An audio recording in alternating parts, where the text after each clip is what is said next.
और ठाकुर जी के सामने बड़े बड़े कढ़ाई रखी।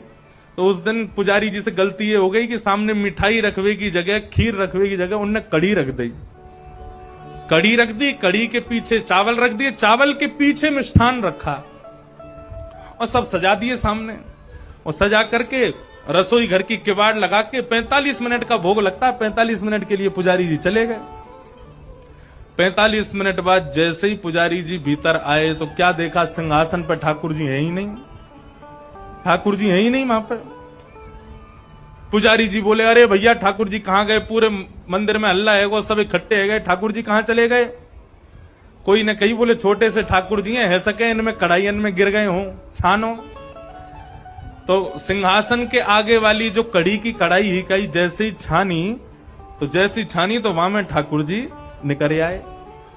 अब तो महाराज पुजारी जी बड़े जोर से बोले, अरे लाल जी को कड़ी इतनी भाग गई, इतनी बढ़िया लगी कड़ी की वहां में कूद ही गए।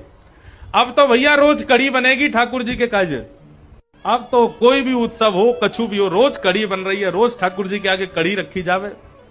10 दिन तक रोज कड़ी रखी तो 10वें दिन रात में सपने में पुजारी जी के सपने में ठाकुर जी आ गए और रोने लगे जोर जोर से। पुजारी जी बोले, ठाकुर जी रो काई को रहे हो? बोले, मैं यहां मारे रो रहा हूं, तुम रोज कड़ी को भोग लगा रहे हो।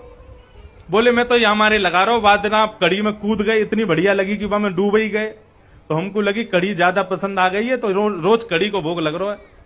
ठाकुर जी बोले, अरे मैं कड़ी खावे को ना कूदो, तो फिर काय को कूदे? बोले, तुमने खीर दूर रख दी, मैं तो खीर खावे जा रहा हूं, बीच में कड़ी पड़ गई, सुबह में गिर गो।